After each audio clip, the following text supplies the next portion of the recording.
হুন্না লিবাসুল লাকুম ওয়া আনতুম লিবাসুল লাহুন্না। সে তোমার আবরণ, তুমি তার আবরণ। পোশাক মানুষকে তিনটা ফায়দা দেয়। পোশাক আপনাকে আরাম দেয়, পোশাক আপনাকে লজ্জার থেকে হেফাজত করে, আর পোশাক আপনার মর্যাদা বৃদ্ধি করে। ভালো করে খেয়াল করেন, পোশাক আপনাকে আরাম দেয়, পোশাক আপনাকে লজ্জার থেকে হেফাজত করে, পোশাক আপনাকে মর্যাদা দেয়। সুন্দর একটা, এখানে যখন আপনার অনুষ্ঠান হয়েছে, আপনি একটা সুন্দর সাধ্যের মধ্যে পোশাক পরিষ্কার পরে আসতে চেয়েছেন, ঠিক কিনা ভাই? পোশাকটা আপনাকে আরাম দেয়। শীতের মধ্যে এমন পোশাক পরেছেন, শরীর গরম হয়ে গেছে, কান টুপিটা এত সুন্দর করে পরেছেন, আবার দেখতেও সুন্দর লাগে। আল্লাহ বলছেন তোমার স্ত্রী তোমার জন্য পরিচ্ছদ, তুমি তার জন্য, তুমি তার কাছে আরাম পাবে, সে তোমার কাছে আরাম পাবে। তুমি তার কাছে সৌন্দর্য, সে তার কাছে সৌন্দর্য। তুমি তার জন্য সম্মান মর্যাদা, সে তোমার জন্য সম্মান মর্যাদা। এই দুইটা যদি হয়ে যায়, ওই বাড়িটা তখন দুনিয়ায় থাকতে একটা বেহেশতের টুকরা হয়ে যায়, ঠিক কিনা? পরিবারে কিভাবে সুখ স্থায়ী হবে, তিনটা টিপস দিব আপনাদের কাছে। 1 নম্বর, যত রাগারাগি হোক কখনো হাতাহাতি হবে না। হাতাহাতি হবে, কথা বলেন, হাতাহাতি হবে।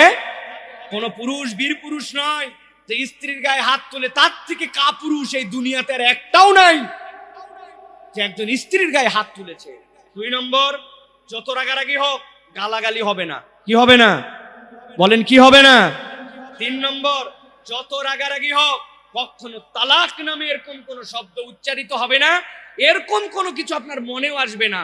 আপনার পরিবারে যদি হাতাহাতি না থাকে, গালাগালি না থাকে, রাগারাগি যদি আপনার মধ্যে থেকে যদি এই অবস্থাটা, তালাকের এইটা অবস্থা চলে যায়, তাহলে দেখবেন পরিবার ঠিক হয়ে গেছে।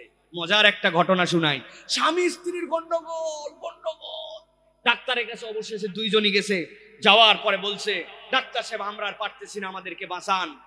স্ত্রীর এই কথা শুনে স্বামী বলছে যে বাঁচান মানে, ঝামেলা তো তোমার। সেই এই কথা বলছে, স্ত্রী বলছে ঝামেলা তোমার মানে, ঝামেলার শুরু আর শেষ তুমি। এত বড় ঝামেলাবাজ আমার জীবনে আমি দেখি নাই। বলতে বলতে 5 মিনিট বলা শেষ, আর স্বামী ওই জায়গায় পেরে ওঠে নাই, চুপচাপ। ডাক্তার বলছে অপেক্ষা করেন, আপনাদের জন্য ওষুধ নিয়ে আসতেছি। ভিতরের ঘরে গেছে, 1 বোতল পানি এরকম খুলে টুলে নিয়ে এসে বলছে এই যে পানিটা দিলাম, ওষুধে আপনাদের জন্য এইটাই। যেই না আপনাদের মধ্যে গন্ডগোল বাঁধবে, তখনই আপনারা দুইজন দুইটা দিলাম, হাতের মধ্যে নিবেন, নেওয়ার পরে মুখের মধ্যে নিবেন। কিন্তু শর্ত হচ্ছে মুখের মধ্যে আপনারা এটা গিলতে পারবেন না, প্রত্যেক 40 সেকেন্ড পর পর গেলা লাগবে।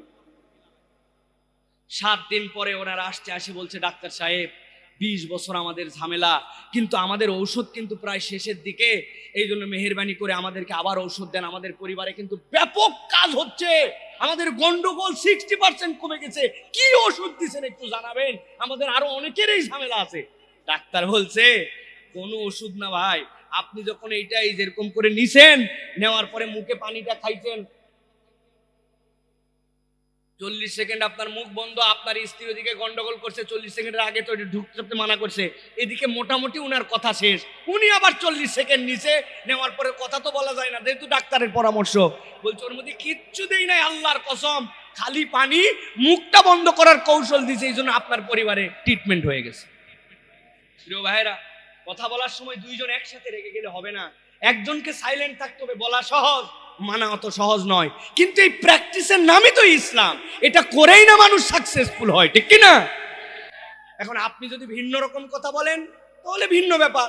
এক ছেলে বলছে আমি দুর্দান্ত খারাপ ছাত্র ছিলাম, তারপর ক্লাসের যারা সবচেয়ে ভালো ছাত্র তাদের সাথে মেলামেশা করা শুরু করলাম, দারুণ বিষয়। তারপর যত ভালো ছাত্র ছিল সবগুলা খারাপ হয়ে গেল। বুঝছেন কিছু ভাই? আপনারা কি আশা করছিলেন? আশা করছিলেন খারাপ ছাত্র ভালো ছাত্রের সাথে মিশে ভালো হবে, কিন্তু কাহিনী উল্টায় গেছে, আরো সবগুলারেও খারাপ বানায় ফেলছে, ঠিক না ভাই? প্র্যাকটিস যদি না থাকে, আমাদেরকে অনেকে পাম দেয়, অনেকে পরিবারের মধ্যে দেখবেন ফিতনা ছড়ায়। আপনি কারো কাছে যে বলছেন ভাই বউটারে নিয়ে পারি না, তোর মতো ছেলে আকিস কোম্পানিতে বড় পদে চাকরি করিস, বউয়ের কোনো অভাব আছে নাকি, বাদ দে। আপনার একটা ইনজেকশন লাগাই দিছে, আছে না ভাই? ভাবি আর বলেন না, আরে আপনার কি আর বয়স হয়েছে, 1 বাচ্চার মা কত, বা স্বামী মরে গেছে, আর আপনার এত সুন্দর আল্লাহ সব দিছে, বাপের পরিবার ভালো, বাদ দেন ওইটা। কত ছেলে আপনার জন্য ঘুরতেছে, বুঝবেন যে এই কথা বলে ও শয়তানের আপন চাচতো অথবা খালাতো ভাই, ঠিক কি না? ও পরিবার ভেঙে ফেলতে চায়।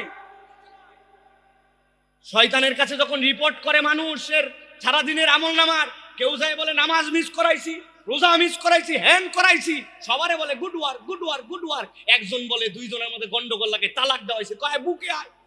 এরা সবাই মিলে যা করছিস তুই একাই তাই করছিস। তাহলে শয়তান বোঝে না কোনটা ভালো আপনার কোনটা খারাপ আমাদের জন্য। তাহলে পরিবারের বন্ধন টিকায় রাখতে হবে প্রিয় ভাইরা। এই বন্ধনের জন্য নিজেদেরকে ধৈর্যশীল হতে হবে। আল্লাহ আমাদেরকে বোঝার তৌফিক দান করেন, বলেন আল্লাহুম্মা আমিন।